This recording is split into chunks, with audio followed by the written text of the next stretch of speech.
はいな、皆さんお元気ですか？花です。見て、バナナアイスを作った。これが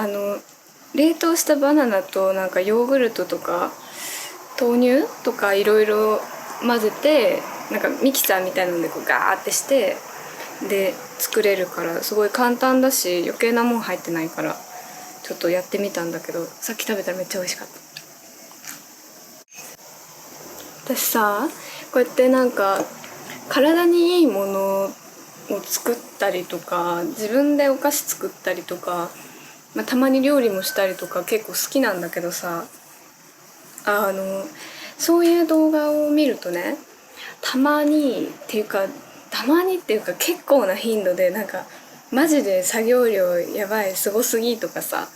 あとはなんかしんどくないですかとか、なんかそういうコメントとか見るんだけどさ、私結構ああいうのなんか嫌いなのね。でも健康ってマジで大事だと思うのね。なんか最近さ、結構先月末ぐらいに私すごい風邪ひいて、でそれは最近すごく暑くなりだしたじゃない。ちょっと涼しい日もあるけど、でもすごく暑くなりだして、だけどその時なんだけど、まだエアコンつけてなかったの。私うち結構ギリギリまでエアコンつけないんだけど、その時に急に暑くなったもんだから、寝てる間にすごい汗かいちゃって、多分それで風邪ひいちゃった。喉がすごく痛くなって、この上咽頭っていう、なんかこの辺の喉の屋根みたいなとこがあるんだけど、そこが痛くなっちゃって、でそのまままたちょっとだけ発熱してっていうことがあって、だから本当に健康を我慢しちゃいけないなって思ったの。神保町にと新宿に行ってる Vlog を出してるんだけど、そこで行ったカフェがあって、そのカフェの中で本が読めるのね。でその本の中にもね、書いてあった。なんだっけね、好きなことを仕事にする力っていう女性の経営者の人たちにインタビューしてるやつの本なんだけど、なんかそれの中でほとんどの人が健康は大事ですっていうことを言ってて、マジでちょっと気をつけたいと思った。ちょっと溶けてきてるから食べちゃうね。でも健康に気を使うっていうかさ、なんかそういう風に努めてみようとしたりとか、そういう人たちの動画とかをさ参考にしてる時にちょっともやっとすることがあって、それはさっき言ったそういうなんか皮肉っぽいコメント、嫌味っぽいコメントがある時とか、あと私本当に揚げ物食べれないのね。本当に揚げ物食べれなくて、どれぐらいかっていうと、小学生の時からずっと弱いわけ。最近もっと弱くなったんだけど、給食でカレーパンが出た時があって、でそれがもう本当に私揚げ物で油で気持ち悪くなっちゃって、でなんか最終的に先生がなんか残していいよって言ったかどうかわからないけど、忘れちゃったけど、でもまあ残しちゃいけないみたいな風潮あるじゃない。だからすごい頑張って食べたんだけど、途中まで。でその後私放課後にスイミングのなんか習い事に行ってて、でそのスイミングのクラスが終わるまでずっと気持ち悪かったの。だから12時からだいたい終わるのが6時とかだったから、本当に6時間ずっと胸焼け収まんなくて、だからそれぐらいちっちゃい頃からずっと揚げ物弱いの。だから結構外でもあんまり揚げ物頼んだりとかしないし、高校の時にスーパーのコロッケ食べたら、それもね、なんかまた胸焼けと頭痛みたいなのがしてそれぐらいちょっと弱いんだけど、でも揚げ物食べないって言うとさ、なんかそんな細いのにって言われたりとかさ、もっと食べた方がいいよって言われたり、食べちゃいなよって言われるけど、こっちはね結構食べる方が無理してるんだよねだからそこら辺があまり、なんて言うんだろう、揚げ物を食べないイコール我慢して食べてないみたいな風潮がまだあるなと思って。なんかやっぱりさ、もうやれダイエットしろとかさ、なんかやれ細くなるにはとかさ、いうコメントとか動画にさ、なんかみんな疲れてるわけじゃん。だからその健康にしようと努めるっていうのは結構無理をしているっていうイメージがすごくある気がして、なんか油の少ない食事をとるとか、健康な食事をするようにするとか、健康な生活を心がけるとかさ、そういうのはなんか無理をしているとか我慢してやってるみたいな、なんかその我慢をやめようみたいな風潮があるけど、そっちが自然の人って結構いると思うんだよね。私自分のこと太ってるって思わないしさ、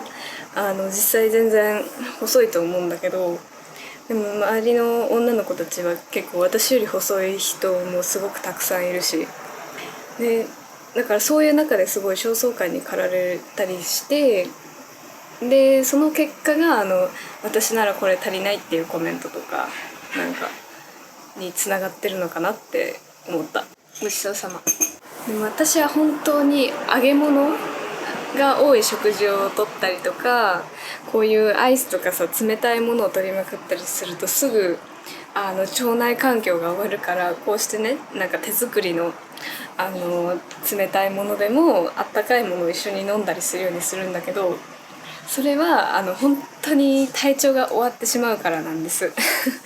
だからこれがあったかいものがない時とか、外があまりにも暑い時以外はアイスとか全然食べないんだけど、なんかそれも我慢してるみたいに見られたら嫌だなって思うことがたまにあります。なんでこんなことを話してるかというと、双方を気にしないように好きなものを食べればいいな、好きなものを食べれる環境であればいいなと思って今こういうことを話していて、あと健康は大事だよっていうことを今話しております。最近ね、そういうさっき言ったようなさ、皮肉コメントする人たちのこととか信じられなかったし、なるべくみんな健康にするべきだと思ってたんだけど、美味しいご飯が食べられますようにっていうタイトルの小説を読んで、主人公多分2人なのかな1人なのか分かんないけど、その主人公の1人が健康な食事を心がけなさいっていうのは俺に対する攻撃だみたいなことを言ってて、でそれでちょっとそういうコメントとかなんかちょっと気持ちが分かるようになったかもしれないなって思った。なんか痩せなさいって言われてるように聞こえて、自分に対する攻撃に感じる人とかも多分いるんだろうなと思って、で私は逆で揚げ物を食べなさいっていう時、食べた方がいいみたいに言われる時の方が私に対する攻撃だと思ってるわけだから、なんか健康不健康に関係なく双方好きなもの食べれたら、自分の体に合うもの食べれたらいいなって思った。逆に健康的な食事にして体調崩す人とかもさ、なんかたまに聞くじゃない。だから自分に合う方を気にせず、他人の目を気にせず食べられたらいいなと思ってる。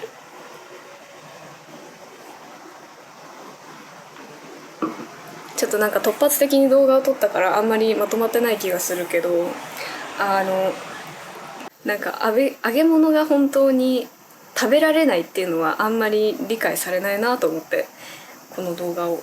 撮り始めた次第でございます。私も健康的にするのは好きだけど、別になんだろう、全部がっちりそうしてるわけじゃないし、チョコミントが好きでチョコミントやめられないしやめようと思ったこともないし、先月本当に1週間に 2,3 個ぐらい食べてた気がするからそれ体調崩したらそれが原因かだから健康に好きなものを食べまくって健康に害を及ぼしてる可能性があったんだけど、好きなものと好きな食べ物とうまく付き合っていけたらいいなって思いましたとさ。これがもしかしたら誰かの今見てる誰かのさ攻撃になるかもしれないけど、それでもみんな健康に気をつけてくださいね。ちゃんと冷房つけるんだぞマジで。熱中症で倒れたら冷房の電気代より全然はるかにお金かかるし気をつけてくださいよ。私は最近ちょっと連勤だったのでお昼ご飯が外食になっちゃって、揚げ物を迎えられる胃のテンションではないから、ちょっとママが焼きそばを作ってくれてたんだけど、お昼ご飯はちょっと別のものを食べて、それは夜ご飯に食べようかなと思います。でまたね、チュースイ。